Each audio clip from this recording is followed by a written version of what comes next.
ಹಾಂ, ಹೇಳಿ ಸರ್. ತಾಳೆಗರಿ ಪುಸ್ತಕಗಳ ಆರಂಭ ಈ ತಾಳೆಗರಿಯ ಪುಸ್ತಕಗಳು. ಈ ತಾಳೆಗರಿಯ ಪುಸ್ತಕಕ್ಕೆ ಮರದ ಹಲಿಗೆಯ ಬೈಂಡು ಕವರ್. ಈ ತಾಳೆಗರಿ ತಾಳೆ ಮರದ ಎಲೆಯಿಂದ ಅದರ ಮೇಲೆ ದಬ್ಬಣಗಳಲ್ಲಿ ಅಕ್ಷರವನ್ನು ಬರೆದು ಆನಂತರ ಒಳ್ಳೆಕಾಯಿ ಇಂಕಿನಿಂದ ಅದನ್ನು ವಾಶ್ ಮಾಡಿ ಆ ಅಕ್ಷರಗಳು ಕಪ್ಪಾಗಿ ಓದಲಿಕ್ಕೆ ಕಾಣುವ ರೀತಿಯಲ್ಲಿ ಅದನ್ನು ಪುಸ್ತಕಗಳನ್ನು ಅನಾದಿಯಲ್ಲಿ ಮಾಡಿದರು. ಅದಕ್ಕಿಂತ ಮೊದಲು ನೆಲದ ಮೇಲೆ ಚಿತ್ರರೂಪದಲ್ಲಿ ತಮ್ಮ ಕಥೆಯನ್ನು ಮೂಡಿಸ್ತಾ ಇದ್ದರು. ಚಿತ್ರರೂಪದಲ್ಲಿ ಮೂಡಿಸಿ ಆದ ಮೇಲೆ ಅಕ್ಷರಗಳ ಉತ್ಪತ್ತಿ ಆಯಿತು, ವರ್ಣಮಾಲೆ. ಆ ವರ್ಣಮಾಲೆಯಲ್ಲಿ ಅದನ್ನು ಈ ತಾಳೆಗರಿಯ ಮೇಲೆ ಮೂಡಿಸಿದರು. ಈ ತಾಳೆಗರಿಯ ಮೂಡಿಸುವ ಮೊದಲು ಕಲ್ಲಿನ ಮೇಲೆ ದೊಡ್ಡ ದೊಡ್ಡ ಚಾಣಗಳಿಂದ ಅಕ್ಷರಗಳನ್ನು ಮೂಡಿಸಿ ಅದನ್ನು ಇವತ್ತು ನಾವು ಶಾಸನ ಅಂತ ಕರಿತಾ ಇದ್ದೇವೆ.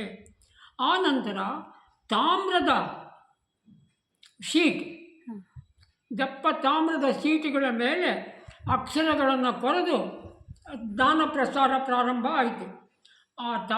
ಅದು ಆ ತಾಮ್ರದ ಇದು ಆದ ನಂತರ ಮೊದಲು ನೆಲ, ಆಮೇಲೆ ಕಲ್ಲು, ಆಮೇಲೆ ತಾಮ್ರ, ಆಮೇಲೆ ತಾಳೆಗರಿಯಲ್ಲಿ ಮೂಡಿಸಿ ಈ ತಾಳೆಗರಿಯನ್ನು ಮರದ ಬೈಂಡಿನಿಂದ ರಕ್ಷಣೆ ಮಾಡಿ ಅಸಂಖ್ಯ ತಾಳೆಗರಿಗಳು ಪ್ರಚಾರಕ್ಕೆ ಬಂದವು.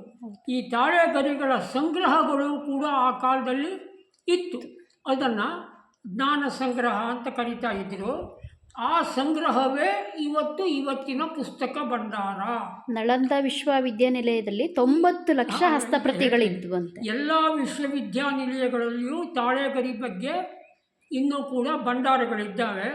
ಈ ತಾಳೆಗರಿಯ ಬರಹಗಳ ಮೇಲೆ ಸಂಶೋಧನೆ ಒಂದಿನಿಂದ ಇಂದಿನವರೆಗೂ ನಡೆಯುತ್ತಲೇ ಇದೆ.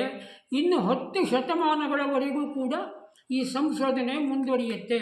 ಇವತ್ತು ನಮ್ಮ ಗ್ರಾಮದ ಪುಸ್ತಕ ಭಂಡಾರಕ್ಕೆ ತುಂಬ ಆಸಕ್ತಿಯಿಂದ ಶ್ರದ್ಧೆಯಿಂದ ಕೆಲಸ ಮಾಡ್ತಾ ಇರ್ತಕ್ಕಂಥ ದಾಕ್ಷಾಯಿಣಿಯವರ ಕರ್ತವ್ಯವನ್ನು ನೋಡಿ ಅವರಿಗೆ ಈ ತಾಳೆಗರಿಯನ್ನು ಪುಸ್ತಕ ಭಂಡಾರದಲ್ಲಿಟ್ಟು ಮಕ್ಕಳಿಗೆ ಅಕ್ಷರ, ಪುಸ್ತಕ, ಜ್ಞಾನ ಈ ಬಗ್ಗೆ ವ್ಯಾಖ್ಯಾನ ಕೊಡುವಂತೆ ನಾನು ಇವತ್ತು ಅವರಿಗೆ ಅದನ್ನು ಕೊಡ್ತಾ ಇದ್ದೇನೆ.